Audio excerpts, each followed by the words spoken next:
Hello, welcome once again to Pale Blends and Beyond. Thank you for joining us. Manchester-born singer-songwriter John Campbell fronted two influential bands during his career. While at art school in Liverpool, John and fellow students formed power pop new wave band Yachts in 1977. John only stuck around for the first single and a novelty track before moving on to greener pastures in 1978.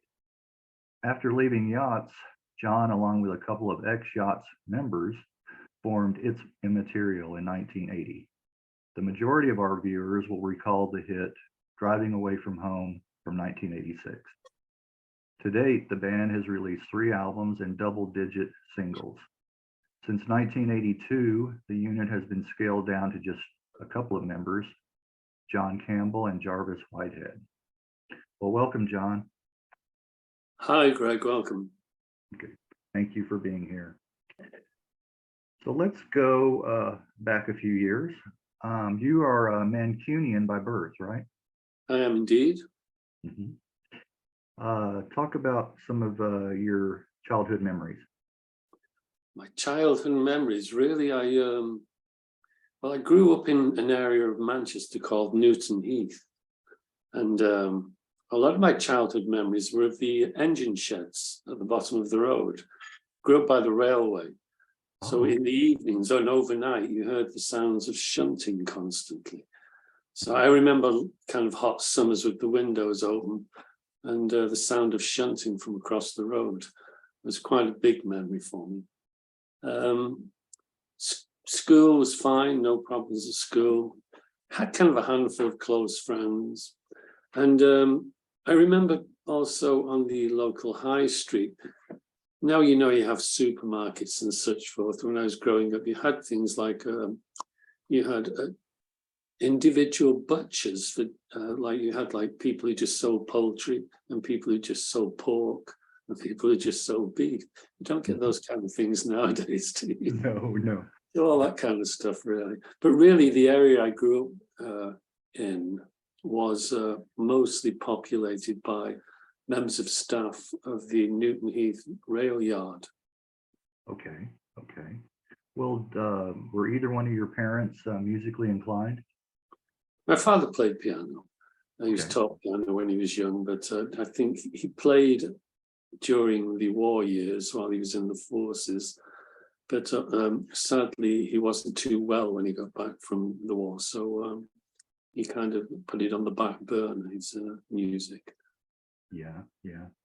But we always had a piano in the house, which is fun. Oh, okay. What are some of the earliest music that you remember hearing in the household? Well, we actually grew up in, my mother was a hairdresser. Okay. And so we grew up in the shop, really, in the back rooms of the shop. So a lot of my memories musically came through customers singing, and really my mother really singing popular songs of the time. So I didn't really kind of go out buying music that much until maybe I was in my teen years or something. So and then I went, although I heard lots of kind of different things, like friends listening to progressive rock and such forth, but I enjoyed Northern soul music really, over here. So my father, when he did still play the piano, used to play more kind of jazzy things and everything. So I always came up from that side through R&B and Northern soul. So I was interested in that type of music. Okay.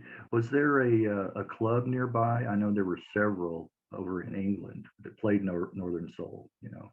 Oh yes, there was a big one in Manchester called the Twisted Wheel, which was it was interesting that because when I came to Liverpool later, the Eric's Club was run by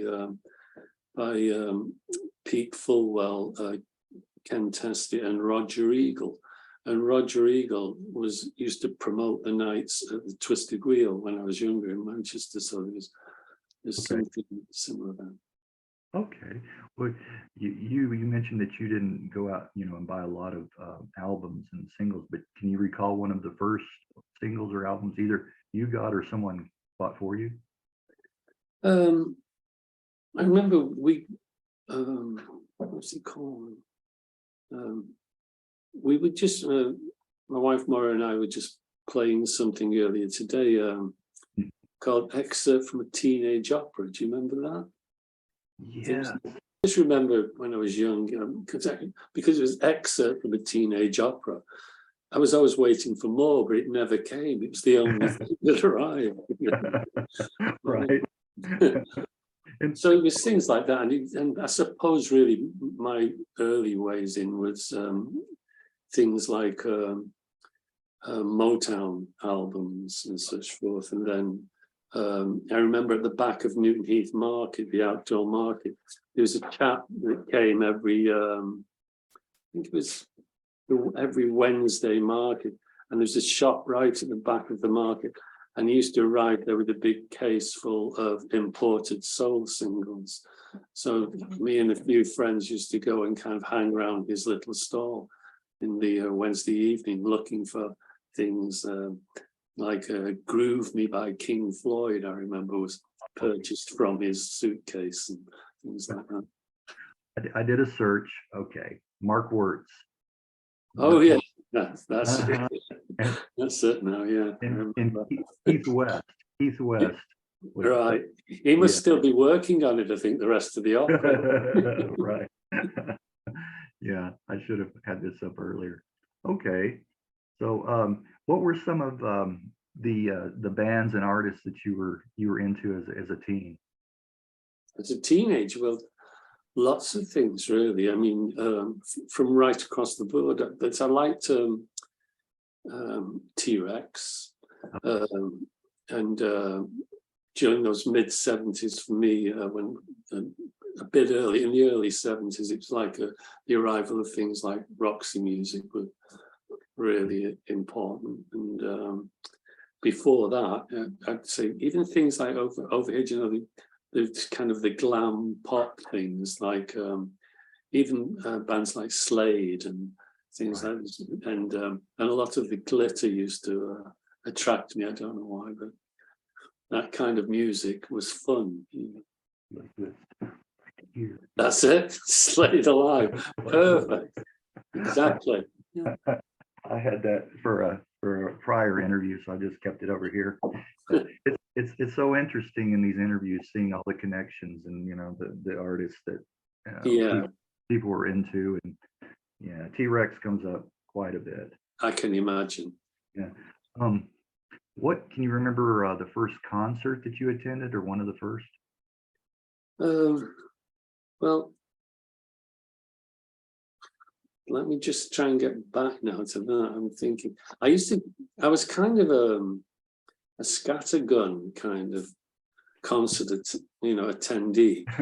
I didn't have a particular group or artist that I was interested in. If I wanted to go to a concert, I kind of looked to the local papers to see who was in town, and kind of picked one, almost stuck a pin in it. So I saw lots of lots of strange groups as well. Like I saw the Jackson Heights, they were called, and it was a band put together by the bass player of the Nice after the Nice broke up, I think. And Lee Jackson or something he was called. But I remember being at the Free Trade Hall in Manchester when they toured, and there was only about 20 of us all together in quite a large hall, and this singer in a disgruntled fashion kind of looked around the hall and the balconies and asked everybody to come down and gather around the front and try and create some atmosphere.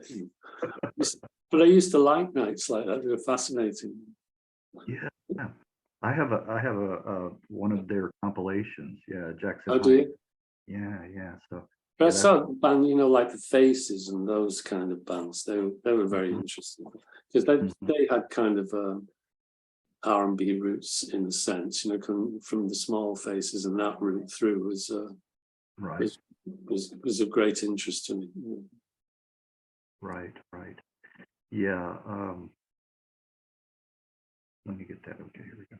Yeah, that's interesting. And do you know John Martin? And yes. Oh, yeah. I love John Martin. Yeah.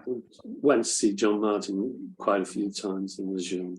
Always wondering whether he'd get to the end of the concert as well, because quite often he came on already well soaked, you know. So, but he's a marvelous performer. I always thought, really good. I've heard similar stories about Ginger Baker too. Oh yeah. Just trying to make it up the stairs and Yeah. flop down in front of the drum kit, and yeah. Okay, so do you still are you a hoarder? Have you kept your stubs, your Odd little bits I've kept, but I'm Yeah. not really a hoarder. But Yeah. I keep musical things, you know. I tend to do that, but beyond that, no, not really. I mean, upstairs in the house, you know, much to Moira's annoyance, there's all 16-track tapes and 24-track tapes all stuck away in a room, you know. And constant question of where you're going to put them, you know, but I never moved them there. Right. I think I still have most of my concert stubs. Yeah. So that's a little memorabilia thing.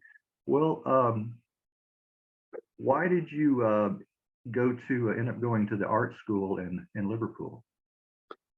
Well, I just I got to that age of 16 or so, and I wasn't really too clear or have a clear notion of what I wanted to do in life, and almost I didn't kind of think in a way at that age that you could have a career in the arts, you know, because I think most of my parents and everybody of that generation were just really looking for work for their children, you know, more than that. But luckily enough, my mother really saw that I was interested in the arts, and thank you, and so she kind of pushed me and helped me along to interviews at a foundation college in Rochdale near Manchester, which I got into, and it was a year course to prepare you for art school. So then I had to choose which art schools I was in. You had 3 interviews you could have. So I remember I chose Leeds and Liverpool, and I chose something on Falmouth or something on the south coast. It was more like a holiday destination than anything else. But I was interested in Leeds because they had a kind of history already of kind of performance arts there and music. So I knew that was taking place there. But I also knew in Liverpool that there was the Liverpool Scene, a group called Liverpool Scene that was made up of poets, Adrian Henry and his group of friends, and they did spoken word kind of poetry over musical settings. So that also interested me. And at the time, in the mid-70s, when I did go to art school, there was also a band in Liverpool called Deaf School that were based at the art school, or just left it. So I knew there was quite a vibrant scene there. So when I did get an offer from Liverpool to go to Liverpool, I just snapped it up and thought that's the place for me. Okay. Let me get here. You hooked up with some other art students to form the band Albert Dock, or Albert and the Cod Warriors. That's right. Who came up with the names? Well, in Liverpool, there's a lot of people. Albert Dock is an old historic dock on the river, and at the time it was dilapidated and out of service, never used again. It was built by an architect called Jesse Hartley, you know, over a couple of 100 years ago or so. So, but they decided eventually to get a campaign together to renovate this area of Liverpool and to redevelop that area. And so all over Liverpool, there were big posters saying Albert Dock now on it. So we just called ourselves Albert Dock to get the free publicity, you know, at the time. Oh, that's creative. So we did that, and the Cod Warriors were a group of girls who used to come and sing along with us in the evenings. Okay. Is that in reference to the fish, cod? Yeah, I think it was. I think it was something to do with, I don't know if you remember back there, they were always going on about the cod wars in England. Oh. You know, in Great Britain, there was always kind of fishing rights wars with Iceland, so they were called the Cod Wars. You know, it's mad. Okay. Well, moving on a little bit here, you guys supported the Sex Pistols early on. We Do you did. have any memories of that gig? Well, yeah, I do. It's one of those kind of concerts that people say, I was there. So most of the population of Merseyside were at that concert that evening, they say. But my recall of that evening was very few people being there. And there was two stages. There's one upstairs in the nightclub, and downstairs was a different nightclub. But for that evening, it was all called Eric's, and upstairs played the Sex Pistols, and we went on downstairs as the support group. But I remember thinking they weren't terribly good at the time, you know, but entertaining, that kind of thing. But while we were kind of sound checking in the afternoon, they all came downstairs, and we kind of introduced ourselves and got to know them. They all seemed really good chaps to be with, and stayed friends with Glenn Matlock for quite a long period after that. So, but we just eventually, you know, parted ways. Right. Wow. That must have been something, though. Yeah. In their genesis, you know. It's fun. Yeah. I don't know. Well, what was the original lineup of Yachts? Were there The original, it was Albert Dock. We started Albert Dock really as as I was just saying before, the group Deaf School, who were kind of the art school band. Yes. Had just got a record contract with Warner Bros., I believe. So the art school didn't have an art school band to play the Christmas concert anymore. So we got together as Albert Dock to play the art school concert. Okay. And from Albert Dock then actually started to get quite a lot of concerts quickly over Merseyside, quite a lot of bookings. So they were quite popular. I don't know why, because we did all kinds of cover versions and all kinds of, I don't know. I remember on one, it was what they call the Matthews Street, where the Beatles Cavern Club is. They had a Matthews Street festival, and I think in 1979, maybe 76 rather. And I remember we came abseiling down a wall from the first floor, kind of open window onto the stage. We always used to do mad things like that, you know. But it was from that group that, in fact, I think it was Roger Eagle, who was, as I was saying, one of the chaps who opened Eric's Club, who said to us, "You should take this seriously." So after some discussion, the people who couldn't sing, we politely asked them to step down, and although they were great dancers and great looking people, but they didn't have any kind of rudimentary kind of skills to be in a group as such forth, in that sense, playing a musical instrument or singing. So we went down from, I think, 7, 8 maybe, down to 5. And you know, all the Yachts members were originally in Albert Dock, and it's Henry Priestman, Martin Dempsey, Bob Bellis, Martin Watson, and myself. And I think well, you know, Henry Priestman went on to have the band The Christians and had quite a lot of success with them. Yeah. And Martin Dempsey, he went on to play with a band called Pink Military, which was Jane Casey's group. I don't know whether you know Jane Casey.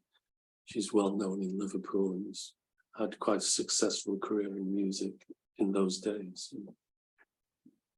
Right. I do have a single. I don't recall which one it is for Pink Military, and I don't want to look for it right now. No. too much of a delay. So you guys, your first gig was opening for Elvis Costello, again at Eric's. That's right. Yeah. Do you any memories of that show? Well, the memories of that period I've got is that it was all really racing along quickly. You know, 1 minute you were Albert Dodd, then you changed to being Yachts overnight, and then we suddenly had Swing Best Management in London, and we were getting concerts booked in nationally, and very, very quickly. So, but I remember that night. I remember the really tiny little changing room at Eric's, and I just remember meeting all the Stiff Records staff. Paul Conroy, who went on after to Warner Brothers, was a really good chap, and we had many good times with him. But he signed Yachts to Stiff for that first single, so I think we may have stayed with Stiff if I hadn't decided to move on. Yeah, I was going to say you guys must have impressed them, Stiff Records, for them. Oh yeah.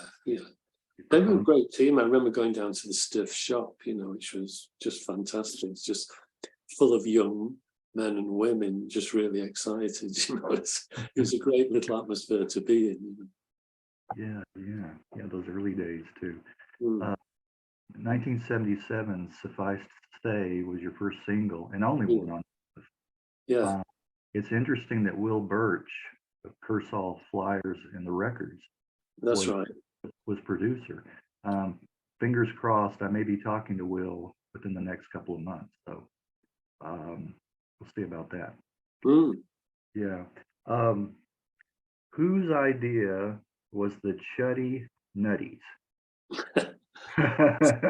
That's an old Henry idea, I think. It's just a rehash of a Yachts track. I don't think we ever played that.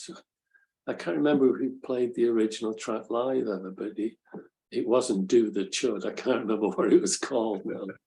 But again, it was just the people at Eric's wanted to release a single, so they just asked you to go in and just produce something by the end of a Sunday in a downtime Sunday in Amazon Studios in Liverpool. So the Chuddy Nutties was what came out of that. Well, in 1978, you left the band. Reasons? Well, more kind of private reasons, really, just health reasons in the family and things like that. And I didn't think I'd be able to tour. There was lots of work coming in by then, and I didn't really think I was in a position to be kind of away from home a lot. So but the idea was really that, and they did go on, that the band did go on in some shape or form, and I'd basically take a year out in some way or other, and just see what developed at home. Right. Okay. So there was no disagreement with the direction. Not at all. I mean, I'm still in contact with. We didn't hear from Martin Watson, the guitarist, for many years. I don't know what happened in his life. But over the last few years, we've been in contact again, and I'm always in contact with Henry Priestman, and Martin Watson lives around. Martin Dempsey lives around the corner from me. Unfortunately, about I think it was, I don't know, maybe 5-6 years ago, Bob Bellis, the drummer, died, unfortunately. But the rest of us are all still in contact from that lineup. Well, when you, along with Martin Henry and then Paul Barlow, formed its Immaterial in 1980, what kind of a sound were you and the band going for at that time? Originally, it was kind of an art rock project, so it's a bit still like the art school band kind of thing. But we also had, when it kind of morphed into its material, was I went round to, we all lived in flats, in apartments instead as students. So I went round to see a friend who just moved in to a flat a couple of streets away from where I was. And when I got to his flat, he was sharing with this chap, John Whitehead, who was in its material. And I just heard from the bedroom, John Whitehead playing guitar, and through an electric guitar. He was just entertaining himself and playing, but he seemed quite unique and good at what he was doing, you know. So originally its material was like a fun project for some old friends, and it wasn't serious at all. But then by going round to that flat that day, I met up with John, who became known as Jarvis, because otherwise we'd have to be the two Johns. And so once Jarvis got involved, it became a little more serious, and we started to look for to get our own kind of sound and put our own interests on things, because a lot of what we were doing before that in its material were old kind of psychedelic pop numbers and things like that, especially from the London kind of Carnaby Street era. We had a swinging London scene was an album that one of us found in, you know, a sale bin in some shop, and it had all these tracks on that its material used to play live a lot. Crazy stuff. I don't know. Young Man, the first its material single, was actually a cover of a track off the Swinging London Scene album. Okay. Heard about that. Your early singles seem to have a common theme of seagoing, nautical adventures, misadventures. A couple might even call sea shanties. Yeah, they did. And I suppose that's just being based really in Liverpool and what's around here. You know, obviously there's hundreds of years of that here, so it kind of does seep into you in some way. But everybody always says to me, you always write the same kind of songs. Well, I do, because I always kind of talk about weather or travel or the sea. They're all things, but when you think about it, there are not many things you can write about other than these kind of topics. You know? Right. Very true. Well, the band did several John Peel sessions. We did. Mr. Peel was a fan. Yeah. He was a big fan. He always invited us back. We did do many sessions with him, and they're always enjoyable. But I suppose if you spoke to other people from that kind of period, he was kind of great, or the engineers at Maida Vale, where the studios where the BBC sessions were recorded. You'd do 4 tracks for a John Peel session, but quite a lot of groups, including us, used to go down with 3 well-rehearsed songs and then one idea for a song, which you'd kind of write and get a recording of it in the studio. So I think everybody did that. So we kind of finished off a number. Like I remember it was on the first Its Material album, the track Space was kind of the vocal and everything, and that little narrative was all written in Maida Vale studios with the hours ticking by, you know, trying to get finished. But it worked out. It was good. Yeah. I mean, John Peel has been really the architect and real heavy promoter for a lot of bands. He has. He was very, very supportive indeed, and he was often in Liverpool, and there was always kind of a whispered go around Liverpool, say that John Peel was in the Eagle pub this evening. So when you went down to the Eagle, there'd be lots of young musicians kind of hanging out with John Peel in the pub. And it's funny. Yeah. Do you know his history? He got his start DJing over here. I believe it was a radio station in Oklahoma. Oh, right. Yeah, I did hear that, yeah, originally started in the US. Yeah, yeah. Mm. What adventures trail he went on. Yeah, Well, so in '82, John or Jarvis joined the band. Henry Priestman had also left to form the Christians, right? yeah, it's that kind of thing. There was a stage when we were all, Jarvis was with us and Henry was in the group, and we were actually signed to Warner Brothers, but there was something about our relationship with Warner Brothers that wasn't very good. So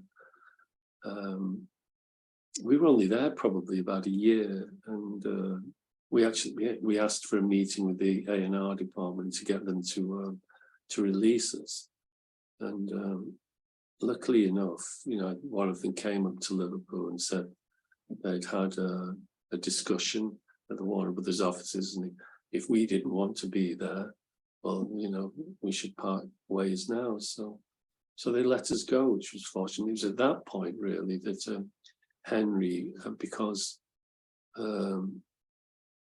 was writing songs for a new project of his own, which became the Christians, and it was on the run up to the first album. I think we released Ed's Funky Diner as a single, and we got in.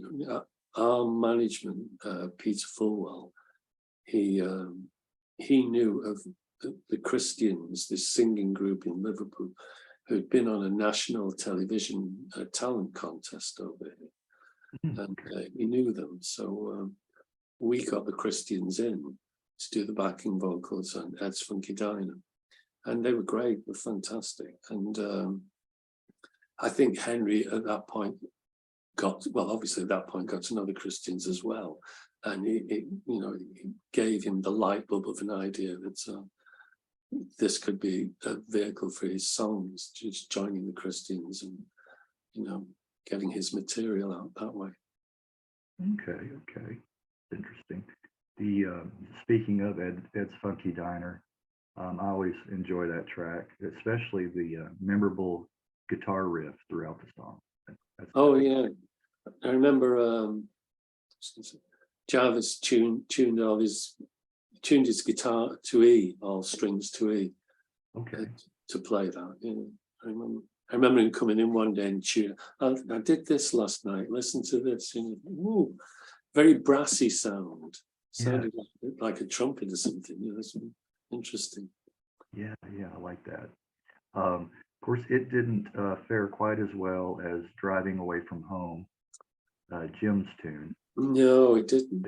Your biggest hit. Talk about who Jim was. Well,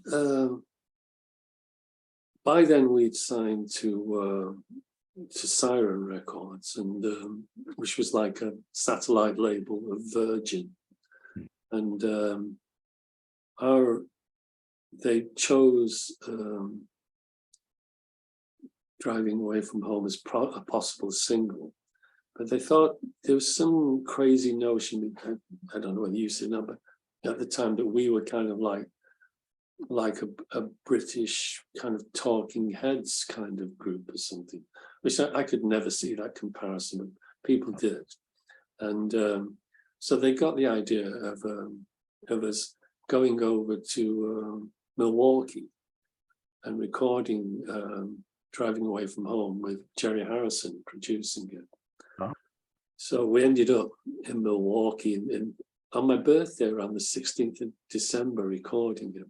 And, it was flipping cold, but remember there was two ideas. There turned out to be two ideas. When we got there to Milwaukee and down to the studio, Jerry Harrison had already got a rhythm section there and was rehearsing them. And he had the idea of making it a true-blooded country track. He wanted to make it like a country and western song, which we never had that idea. It was always kind of an electronic kind of drums and dance beat rhythm with this narrative over the top, you know. And so after the first day of recording or something, we were very agitated, Jarvis and I. We didn't know where this was going, and didn't particularly like the sound of it either. So we stayed behind in the studio, and we were just trying to work a few things out, Jarvis and I. And the engineer could see we were agitated about it all, didn't like it. And Jerry Harrison, during those sessions, left promptly at 6 o'clock every evening. So the engineer said, well, after 6 o'clock, I'll get another multi-track up, and you can do your version of the song with me after 6 o'clock. You know, we'll work on your version of something. So we had these two versions running parallel. I don't know what happened to the other version, whether the company still have it. But eventually, when we played both to the record company, it was the version that Jarvis and I had done with the engineer.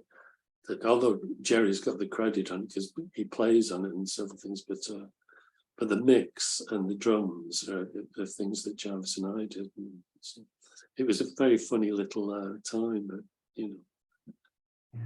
Well, there's a story though there about who Jim was, right? Yeah, Jim. Well, we went out on this is quite interesting. This on the day before we were going to fly back to Britain. Mm-hmm.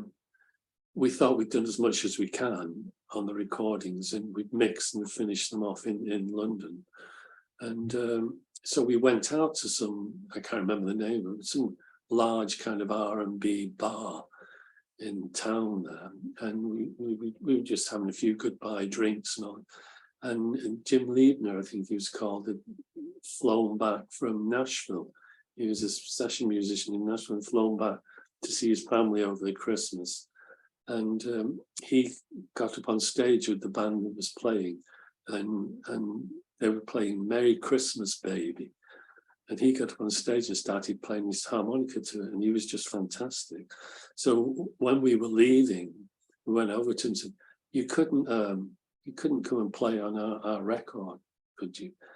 And he said, well, not really. He said, I'm leaving for Nashville about 1 o'clock tomorrow. So he said, well, what if you got to the studio at 9 for an hour or so? So he said, well, if you want to get there that early, I can give you an hour of my time. And he came in, and I think he just had about 3 takes of it through, and then we mixed the bits we wanted out of it. It was great, really good performance. Yeah. I like to hear stories like that. Mm. And he's is he still around? Do you know? I have no idea. You know, that's what was fascinating about that whole thing. That's why we called it Jim's Tune, because he made such a difference to it, and he just kind of came out of the blue. We just saw him that evening and then went again, you know, early the next morning. Very strange, but quite a big difference in that. Yeah, it'd be interesting to know if he is still around. Yeah. If he looks back on that song, you know, with fondness or. Yeah. Well, on the CD version of the album, which I have, of course, Life's Hard and Then You Die, there's an extended version of the song with the Kienholz caper in parentheses. Oh, yeah. What's the Kienholz caper? well, it's nothing really. There used to be, I can't remember what he used to call his art now, but there was an artist, a lot of things, you know, coming through that kind of art school route. A lot of those things you discovered there kind of informed what the group were doing. And a lot of titles and all that just come from names from art history and everything. And Ed Kienholz was an artist in America who used to do installations. And one of his installations is, I think, Ed's Diner or something like that. So we actually took the title and everything from that. So it's all really, it's from his artwork that inspired that song. Oh, okay. It's Um, called Ed Kindholz. I can't remember what there's, like cubism and nihilism and all. Well, there's a kind of art group that Ed Kindholz was a member of, and yeah, when we were in he came from LA, I think, and when we were in LA, we went along. We found the diner that inspired Ed Kindholz to make that artwork, and just went and had breakfast there. It's a funny link again between everything. Oh wow, that's it. Yeah, I like that. Again, those kind of connections. Yeah. Yeah. Well, speaking of other tracks off of the album, I like the Latin Spanish feel with the horns on "The Sweet Life." Oh yes. Yeah, and it's got a really nice chorus. That track too. Right. But of course, my favorite track, and you mentioned this a little while ago, on the album is "Space."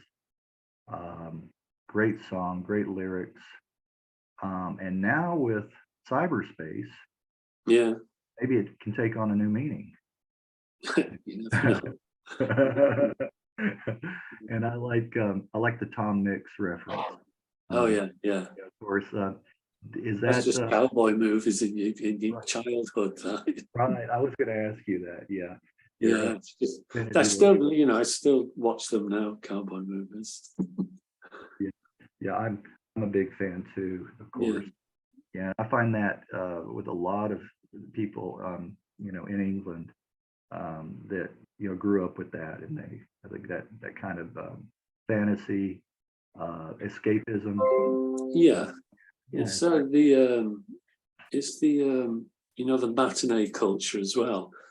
I mean, when I was that age, on the weekends, you went to Saturday matinee pictures for the children, and it was always full of cowboy movies and things like that. So those nostalgic memories are great. yeah, yeah. I mean, I like, of course, the John Wayne and the Alan Ladd, and a lot of, but some of my favorites are the spaghetti westerns. Oh yeah. Yeah, I think they had a nice take on the western. Yeah, yeah. In 1990, your second album, Song, was released. By this time, it was just you and Jarvis. Yeah. Right. You chose producer Callum Malcolm. Is that right? Callum Malcolm? Yeah, that's right. Okay. Who's worked with the Blue Nile. Yeah. And you can definitely hear the Blue Nile sound on that album. Well, you can hear Callum Malcolm's sound, really. That's what it is. Yeah, okay, it's his sound, yeah. Especially like on New Brighton, that opening track, and Summer Winds. I really hear that sound. Yeah. Yeah. He had his thumbprint on those tracks. It was interesting working with Callum. He's a very kind of eccentric man, but very pleasant. One of the things that the first thing he used to do with any song you had was he'd ask you kind of the chord structure of it, and then he would look for a drone that would fit all the way through the song. So it was a very Scottish thing, playing with drones. And, so he would just put a drone down. The first thing that would go on the tape was a drone that would go fit right through the song, and then you start building the song around. So that was a really intriguing way of doing things, because there's a color palette there already, that you're just adding to, which is good. Right, yeah. Like in some of the Blue Nile material, it's really sparse, but then you have those trumpet blasts. Yeah. And it gives you that feeling, kind of cold feel, but a rainy kind of cold, which Scotland's known for. Well, I like the simple piano with the bass clef notes in An Ordinary Life. Oh yeah. It reminds me of some of those old jazz tracks, like Vince Guaraldi. Oh yes. So it kind of harkens back to that. And you don't Yeah. hear that a lot in popular music at all. That kind of the bass note. No, well, I think already by the second album, we were kind of I don't know, we were kind of a bit fed up of the where people had kind of pigeonholed us, like I was saying before, as like being some kind of quirky band. But and we kind of had this notion really that we wanted to move away more towards a kind of a cinematic area of music. So we wanted this kind of a musical feel to tell kind of short stories over, was the way we were kind of approaching writing the songs for them. And a lot of that was done in the studio. I think we were over a period of about 8 months putting that together. And in those 8 months, there were crazy moments like I remember one morning we went into the studio and the receptionist was sat there and we asked, is Callum in? And she said, yes. And I said, where is he? He said, he asked me not to tell you. Why? I said, he's hiding. You've got to find him. And it was crazy. We went all through the studio and couldn't find him. And eventually we went into the tape room, and there was an actual a tape cupboard on the wall. It wasn't mounted on it, it was mounted on the wall above the tape machine. And in desperation, we opened the door, suddenly poked his head out. He was hiding in the cupboard. And these little pranks and everything used to go on all the time. We were up there. He was like they're saying, he was eccentric and funny. He was good. Well, he kept it stimulating and interesting, right? He did indeed, yeah. Oh, that's funny. That's funny. Well, on the track "Heaven Knows," the accordion, is it an actual accordion, or is it a synthesizer sounding like an accordion? On that, I hear it in a few tracks. Yeah. Yeah, it's not.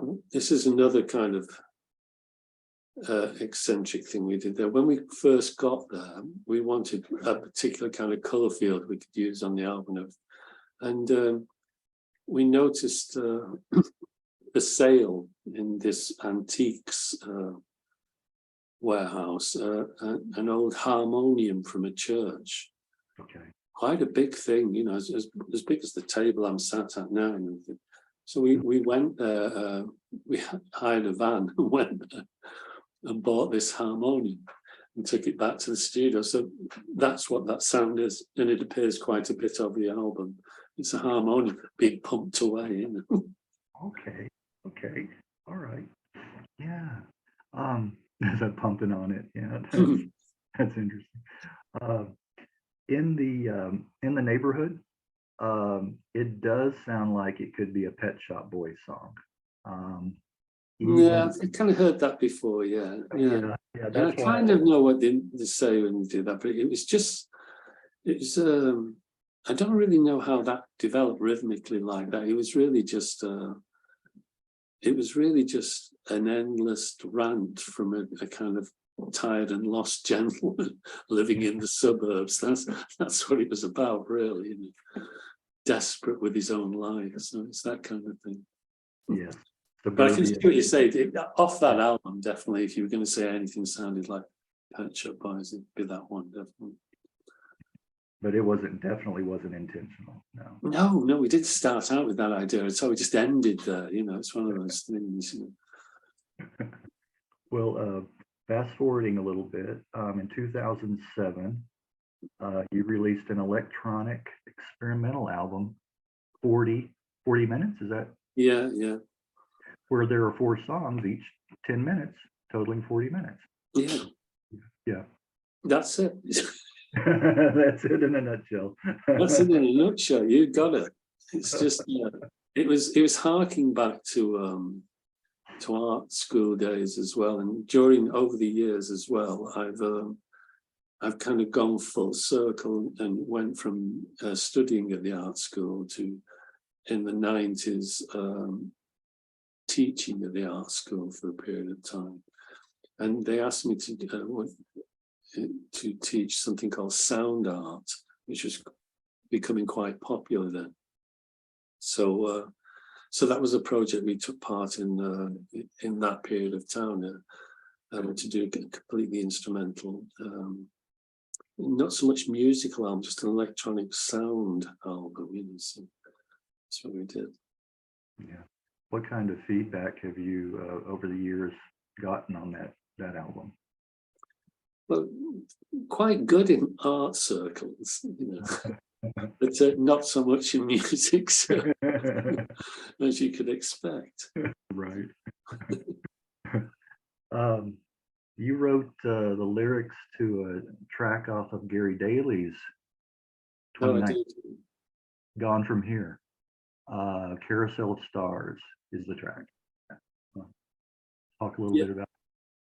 Well, it's a small city, Liverpool, really, and Gary Daly probably lives 10 minutes walk from me, and I used to see him around a lot at the time, and he just kind of, we bumped into each other one day near the park. There's a park by where we live, and he had a piece of music, he said, and is there any possibility I could kind of find some lyrical theme for it? And so I did. You know, I said I would. I went away and did this, and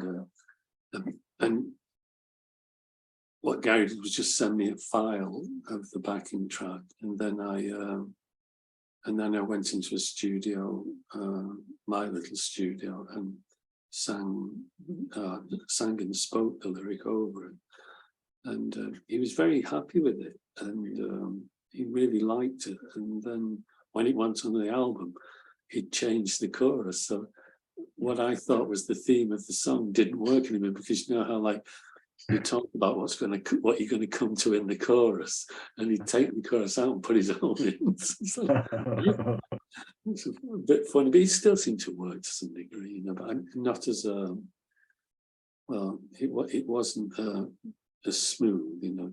It didn't work as well as I hoped it would have done. But it was a nice experience working with Gary. Yeah.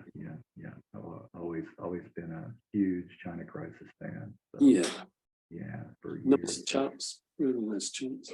Yes. Talk about the Lost and Found album, House for Sale, 30 years in the making, and the story behind the long struggle to have it finally released, 2020. Well, it's like I was saying before, we've been, Jarvis has got his own kind of music school as well, which he teaches in, and I was teaching at the university, and but we always used to have Thursdays where we'd get together and make music right through all that time. So we had this big kind of catalogue of music just sat on shelves in a room, and it came about with it was originally going to be the next album. Well, it is, as it turned out, the next album after Song, but it was going to be about 4 or 5 years, 4 years maybe after Song, when we'd gone up to see Callum just for a few days. He had a bit of downtime in the studio, and said, if you've got any demos you want to work up a bit, come down to the studio and we'll do that. So we went there to Castle Sound Studios, and we put these down. He was testing out he was reviewing some new recording equipment at the time. It's like a DAT recorder or something. But so he said, as part of that review process, I can record you as well as part of doing that. So that'll be good. So we went up there for about 3 or 4 days, and we put 10 songs down for what was going to be the next album, with the kind of with the correct arrangements, and probably, you know, half the musical parts we imagined down there. And for whatever reason, when we came back, we got onto something else. I can't remember what got in the way back then, but made us completely kind of forget about this project that we'd started up in Castletown when we got to that point. And then we had a little 16-track studio, and we had to move to new premises. And in the process of moving the studio, we found this carton containing all the DAT tapes from Castletown. So we had to go through a process, because whatever that new bit of technology then, it was redundant now. So we had to get them transferred into a program that we could use and mix on. So we did that, and eventually we managed to get the thing out. But it was a long, torturous process. But a lot of that material, well, say half of the material here on, was recorded back then for that fourth album, for that third album after Castles, after the song album. So it was interesting delving back into it and seeing where your head was at then, and then trying to get in the same space as it now, which was quite interesting. Well, I know a lot of fans are, happy that it finally happened. That's good to know. Yeah. There might be another one. Yeah, we've got lots of material hanging around, so we might piece together somehow another. Oh, okay. Yeah, that would be nice. And then maybe some demos and things like that, and Yeah. tracks like that. Well, what, looking back on your career, up to date today, what are some of the most rewarding times that you've experienced? Looking back through the whole thing, the most rewarding times. Well, I think just the longevity of the kind of working relationship and friendship with Jarvis. It's funny because he comes from a suburb in South Manchester, and I came from a suburb in North Manchester. But there's some connection in kind of the kind of humor you have and things like that. So it can be, over here in Liverpool, it can always be like a code between the two of you. Just the two of you know. Yeah. We know what's going on. Right. Well, can you recall, or was there a certain maybe place or that you overheard an Immaterial song being played, let's say like a supermarket or someplace, that kind of shocked you? It's like, I can't believe I'm hearing this track right now. Well, we hear driving away from home quite a lot in places like, say, supermarkets and shopping centres. But and driving away from home, I remember when I said we'd finished it in Milwaukee and came back to London, and they'd released it, and it'd gone. It was a massive radio hit. It was on the radio all the time. So there was a period for 2 or 3 weeks where you actually couldn't go anywhere without hearing it. And I remember we were on the Portobello Road in London. We'd just gone to a cafe for breakfast, and we were just sat there, Jarvis and I, and this immediately started to eat. On came driving away from home, and the radio, and everybody in the cafe started to look at us. It's like, whoa, funny business, all that, But he was still here. Murray and I still here, and Ed's Funky Night and things like that coming over radios and in shops and things now. Yeah. Well, what about some of your favorite live performances, and anybody that you supported or that you played alongside of? Well, I don't think as a group we were never that live. We played a few tours and everything. It's the Material, and Yachts played quite a lot of. I remember we played in Yachts. We played the Roundhouse with the Boomtown Rats. Okay. And that was quite an interesting concert because we were looking for we were staying in a hotel called the Cipriana Hotel. Mhm. It was supposed to be right just over the road from the Roundhouse venue itself. That's why it was chosen. So we came out of the venue and we were looking around for the Cipriana Hotel. Couldn't see it anywhere, walking up and down the road. And then one of us said, well, look at that over there. And it was the Cipriana chip shop, fish and chip shop. So we went over there and we asked them, do you know the Cipriana Hotel? And they said, you're in it. This is it. There's a beaded curtain over a door. And if you went through there, the rooms behind the chip shop and everything were the hotel. It's ridiculous. That's, oh yeah, you would have never suspected that was the place. You wouldn't, but we were in there, like I said, and I think we were in. I think that the specials were in there that night as well. It seemed to be well used by groups. You know, it was just an odd location behind the chippy. You know. Well, talk a little bit about what you and Jarvis are up to these days. Well, we're doing, as I was saying, we've got quite a lot of demos that we've got together, and we're looking to release an album towards the end of this year. But we're also, I mentioned earlier on in our talk about a group called Deaf School at the Art School, who were the art school band before us, and they're doing a concert on December the 16th this year in the Mountford Hall in Liverpool. And the promoter of that concert suddenly had the idea, because it's 50 years since they first played in the art school, to make it an art school night.